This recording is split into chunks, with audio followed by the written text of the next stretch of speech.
Hello, this is Saransh Kumawat and you are watching me on Kash India. In last class I told you about future continuous tense and today I am gonna teach you present perfect tense जिसके अंदर अपन has have का use करते हैं। अब has have कौन सी activities में use होता है? वो सारी एक्टिविटीज़ जो कि पास्ट में स्टार्ट हुई और ख़त्म फिनिश जो है वो प्रेजेंट में हुई है। रिसेंटली जो एक्टिविटीज़ अभी अभी पूरी हुई है, लाइक फॉर एग्जांपल मैं क्रिकेट खेल चुका हूँ, मैंने इंग्लिश बोल ली है, तो ये वो सारी एक्टिविटीज़ है जो मैं पास्ट से कर रहा हूँ बट ख़त्म अभी अभी हुई है, प्रेजेंट में हुई है। अब इसका स्ट्रक्चर किस तरीके से होता है?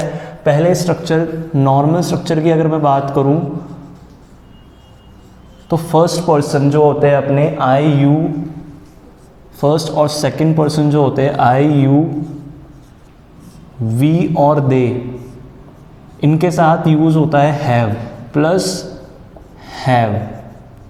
हैज़ हैव के साथ हमेशा एक्शन की थर्ड फॉर्म यूज़ होती है, एक्शन की थर्ड फॉर्म, एक्शन की थर्ड फॉर्म प्लस ऑब्जेक्ट।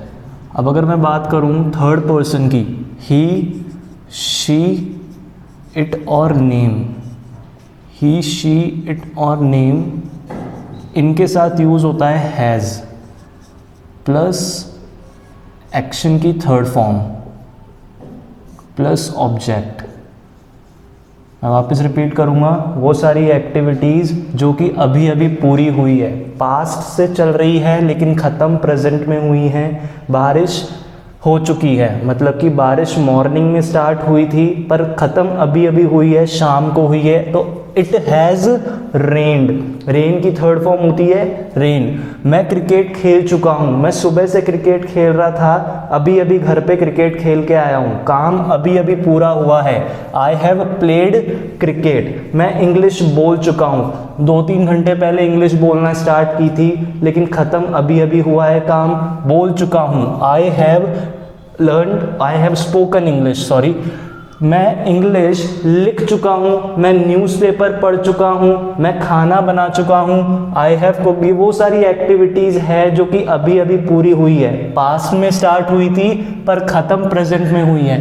अब मैं बात हैज़ हैव की कर रहा हूँ तो क्वेश्चन भी किससे पूछूंगा? हैज़ हैव से पूछूंगा। इंटेरोगेटिव, वो सारे सेंटेंसेस जिसमें हम क्वेश्चन पूछते हैं इंटेरोगेटिव कहलाते हैं। अब मैं हैज़ हैव की बात कर रहा हूँ तो क्वेश्चन भी हैज़ हैव से ही पूछूंगा।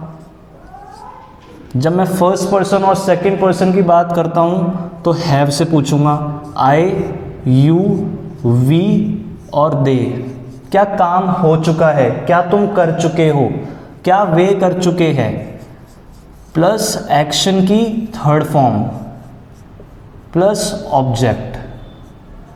इसी तरह अगर मैं थर्ड पर्सन की बात करूं, क्वेश्चन पूछूं तो हैज़ से पूछूंगा। Has plus he, she, it और नेम, ही, शी, इट और नेम प्लस एक्शन की थर्ड फॉर्म प्लस ऑब्जेक्ट। क्या तुमने अपना होमवर्क पूरा कर लिया है? उसने होमवर्क करना स्टार्ट किया था जाने कब, पास्ट में, पर ख़त्म अभी अभी हुआ है। Have you finished your homework? Have you finished your homework? क्या तुम इंग्लिश सीख चुके हो? Have you learned English? Learned, LEARNT, third form आनी चाहिए, लर्नड, प्लेड। ठीक है। क्या तुम मार्केट जा चुके हो? Have you gone to market? Go, went और गॉन, थर्ड फॉर्म कौन सी हुई? गॉन। तो यहाँ पर थर्ड फॉर्म ही यूज आती है तो गॉन का यूज होगा। Have you gone to market? ठीक है।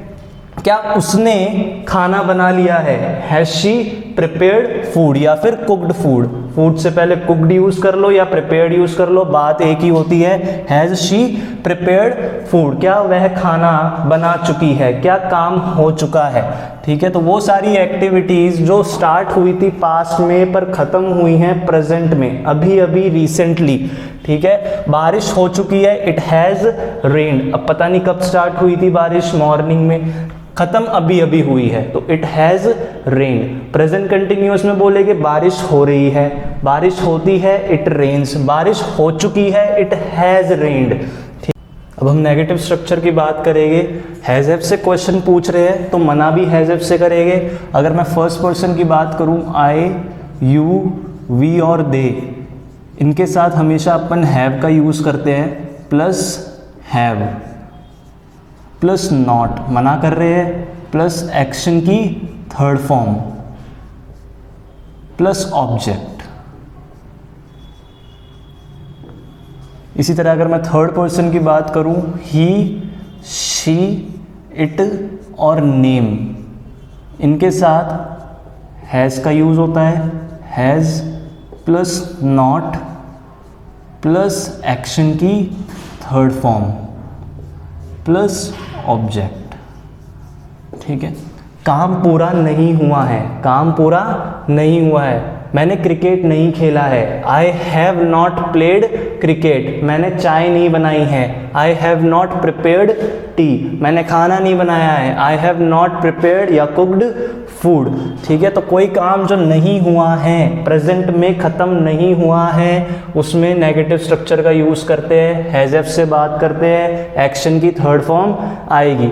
तो सिंपल वे में मैं बोलूँ तो वो एक्टिविटीज़ जो पास्ट में स्टार्ट हुई थी और प्रेजेंट में ख़त्म हुई हैं, अभी अभी ख़त्म हुई हैं। मैं खेल चुका हूँ, मैं खा चुका हूँ, मैं इंग्लिश बोल चुका हूँ, मैं सीख चुका हूँ, तो ये वो सारी एक्टिविटीज़ है जो पास्ट में स्टार्ट हुई थी और प्रेजेंट में ख़त्म हुई हैं। तो in that case we always use has have, and with has have we always use the third form of action. Okay. अब अगर मैं बात करूँ वोकैबुलरी वर्ड्स की, इडियोम्स की, फ्रेजल वर्ब्स की, तो वो मैं बताऊंगा। जो पहला वर्ड है वो है ऑब्नॉक्शियस। ऑब्नॉक्शियस, ऑब्नॉक्शियस का मतलब होता है अनप्लीजेंट या रेपल्सिव। इसका क्या मतलब होता है? अनप्लीजेंट या फिर रेपल्सिव। अगर मैं शुद्ध हिंदी बोलूं तो घटिया। ठीक है। अनप्लीजेंट या फिर रेपल्सिव, ये दोनों जो है वो सिनोनिम है ऑब्नॉक्शियस के।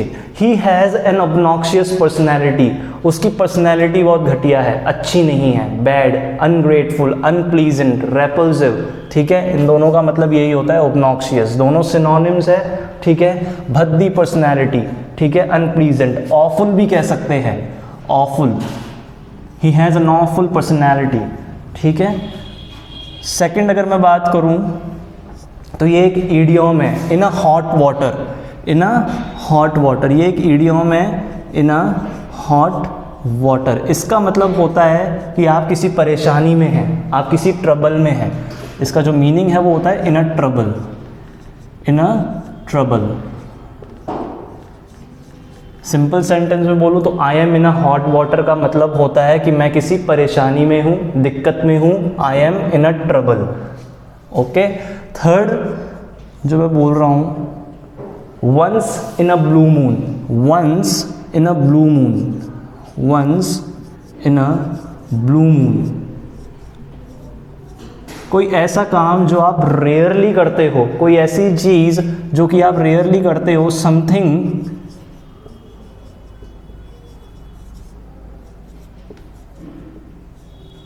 विच इज़ डन रेयरली या बेयरली, बहुत कम, ना के बराबर।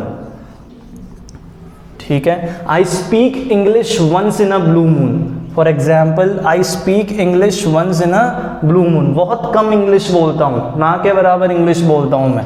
तो once in a blue moon का मतलब है कोई ऐसी एक्टिविटीज़, काम जो आप बहुत कम करते हैं। फोर्थ की अगर मैं बात करूँ, ट्रेपिडेशन। ट्रेपिडेशन, इसका मतलब होता है नर्वसनेस, घबराहट, एंजाइटी कह सकते हैं अपन, एंजाइटी, एंजाइटी कह सकते हैं, या फिर नर्वसनेस भी इसका कोई सिनोनिम हो सकता है। नर्वसनेस, घबराहट। ठीक है। I will have an interview tomorrow, I have a trepidation, मेरा कल इंटरव्यू है, मुझे घबराहट हो रही है। तो ट्रेपिडेशन का मतलब ही क्या होता है? घबराहट, नर्वसनेस, नर्वस होना। ठीक है। एंजाइटी। फिफ्थ की अगर मैं बात करूं, लायंस शेयर। लायंस शेयर, इसका मतलब होता है a large part of something, किसी भी चीज़ का सबसे लार्ज पार्ट, सबसे बड़ा part, a large part of something, a large part of something.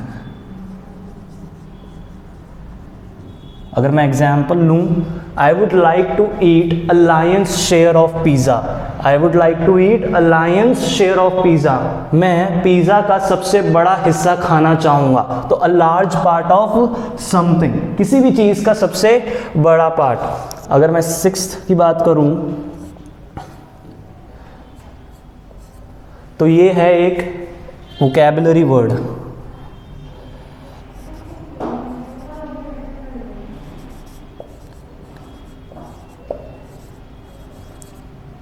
ल्यूकैशियस। इसका मतलब होता है बातूनी, वो इंसान जो टॉकेटिव है, बहुत बात करता है, टॉकेटिव कह सकते हैं। या फिर वर्बोज, वर्बोज भी बोलते हैं, वर्बोज का मतलब भी यही, it is use to describe that person who is very talkative, जो बहुत बातें करता है। ल्यूकैशियस, टॉकेटिव, वर्बोज, ये सारे सिनोनिम्स हैं एक दूसरे के। आउट ऑफ द ब्लू,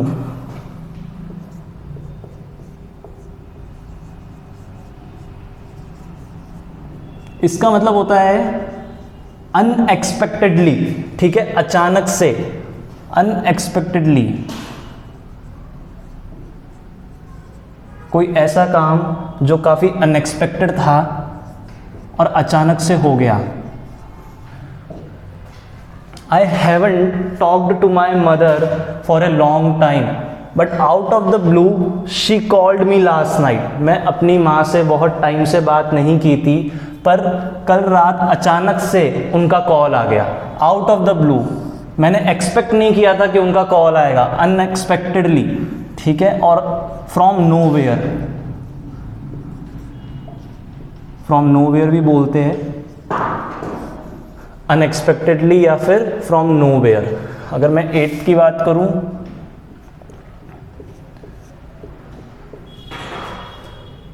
तो ये भी एक ईडियम है, इन अ हॉट डॉग। अब ये और ये सेम है, इसका मतलब भी क्या होता है, इन अ ट्रबल, परेशानी में होना। दोनों इडियम्स का मतलब एक ही है, हॉट डॉग या फिर इन अ हॉट वाटर कह लो, बात एक ही है, परेशानी में होना। अगर मैं 9th की बात करूं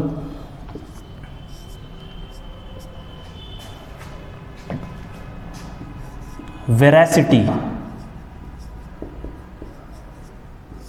इसकी शुद्ध हिंदी होती है सच्चाई, ट्रुथ, ट्रुथ,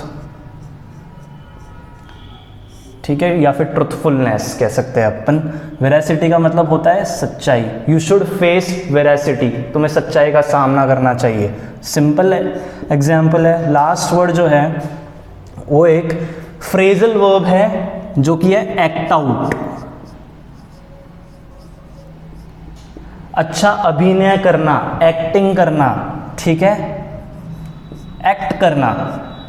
अगर मैं एग्जाम्पल से समझाऊं, in Dangal movie Aamir Khan acted out very well, Dangal movie में आमिर खान ने बहुत अच्छी एक्टिंग की, he acted out very well, ठीक है। सिंपल सा इसका मतलब एक्टिंग करना, उसने अच्छी एक्टिंग की, he acted out very well, ठीक है। तो ये थे कुछ इडियम्स, फ्रेजल वर्ब्स और vocabulary words. If you like this session, subscribe to Kaash India.